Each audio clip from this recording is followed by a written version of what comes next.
she is going, if she's going to die or live, I think this allows her mind to be limitless, and in another way, she trusts in her own art. That's what she trusts her own work. That's what I take from it. I looked at all the items on the table at the moment, and I said, this bitch trusts her own self. That's an amazing She's not thing to terrified by, she's the most scary thing. She's her We greatest are our fear. most terrifying monster, and she's not scared of herself. Or maybe, I could talk for 3 hours about Marina, so. I love you, Marina. Thanks for your wonderful question. And notice how simple her question was. Yeah. Right, because she's fucking free. Our next question is from Quentin Tarantino. Another friend. I love you, Quentin.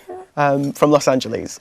And Quentin Tarantino asks, name one song when it comes on the radio you sing along to, but you are embarrassed that you like it, so nobody knows.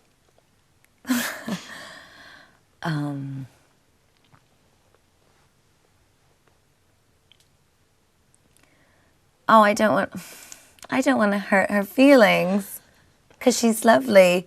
That Taylor Swift song, You Belong With Me, oh my God, when it comes on the radio, I sing it so loud, and I'm so embarrassed, because I so freely sing it so loud, but she's a lovely girl, and she's very sweet, and what can you do? And it's a great song.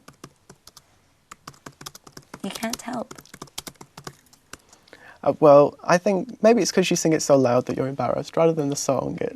The song's, it's not a bad song. I've heard the song, actually. I think it's a great song. It's a great song. I think it's just because it's very kind of whimsical in a way that I'm not necessarily whimsical every day. And when it comes on, I just get this release. Yeah, I want to sing it. Every woman feels that way. Fab. Okay. So I didn't mean that in a bad way, Taylor. I think you're lovely and beautiful. I don't think it came through bad at all. You're a great songwriter. I don't think it came through badly at all. The next question is by Ethan from Fort Worth. And Ethan's question is, what do you think is the biggest misconception about you? That I'm a character, or that Gaga is separate from Stephanie. We are one and the same. There is no difference. I am exactly who I say I am. And I'm exactly who you say I am.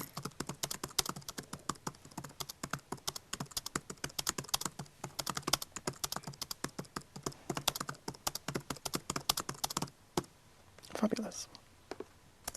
Would you say that's the biggest misconception about me? I think that's the biggest misconception. I think there were a lot of questions people were asking about the difference between you and how you prefer to be addressed and things like that. And even I wasn't sure how you would prefer to be addressed when we're... Well, I prefer Gaga only because everyone calls me Gaga now, even like my mother. But when people call me Stephanie, I'm not like, oh, don't call me that. Maybe as well it links to what you were saying before, the idea that you were quite guarded and you've opened up a little bit. I've opened up much. I used to get so angry when I would sit down in an interview and someone would say, hello, Stephanie. I'm almost like, you fucking disregard everything I've ever done and all my work, and you just want to get to know the real me, which means you know nothing about what I do and have no understanding. I have fully committed myself to what I do and what I create, and Gaga is my nickname. Gaga is Gaga freed me from the limits and the chains of what I was before I was able to be free and be confident and reject all of the perceptions about a woman and what she should be. Gaga was for me a metaphorical quest to myself. So I would never say that one name is more like me than the other. They're both exactly who I am. I am one person. I might have several personalities, certainly, and I'm probably slightly schizophrenic, but that's me. Fantastic. Okay, the next question is by Eddie Slimane. Eddie! Eddie's question, Eddie. Eddie's question I love Eddie is... so much.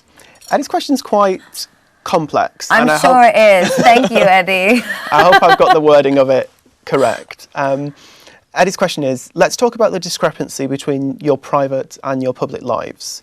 Where is the line? When is the precise second when it switches? Do you feel the need to take a deep breath and do the thing, or does it always feel like you're on stage? I hope I've got the gist of what he wanted to ask. I know exactly what he's asking me.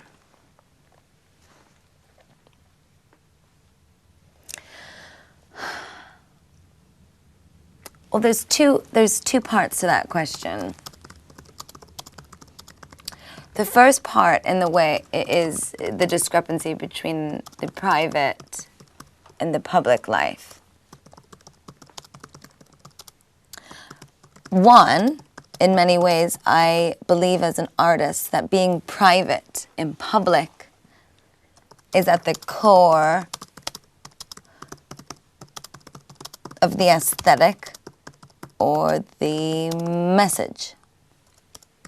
However, I profusely lie about my personal relationships in an effort to protect that aesthetic and that message. Because today, people are distracted by unimportant things. Like, for example, what my diet is, or who I'm fucking. Now, the second part of the question said, when is the precise moment when it switches?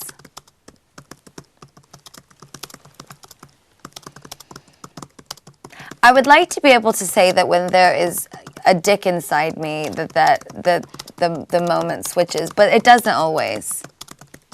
I'll be honest. Sometimes it doesn't, and I do quite often feel like I'm on stage all the time. And I also persistently believe that life is a stage and that life is my stage on which to be an artist.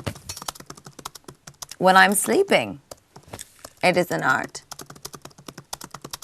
When I am dancing, when I'm singing, when I'm making breakfast. But there is a moment of freedom where somehow the stage disappears. And when's that?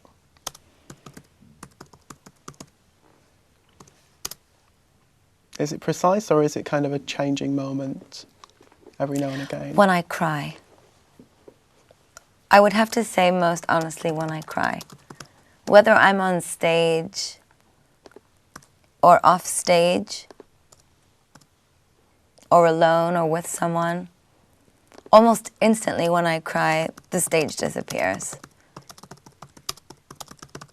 Even when I cry on stage with my fans, somehow it becomes about you. A living room, and it's not a stage anymore. And there's something very honest. But it has nothing to do with taking off a wig or smearing my lipstick. It doesn't even have anything to do with whether or not I've had an orgasm. It's much deeper than that.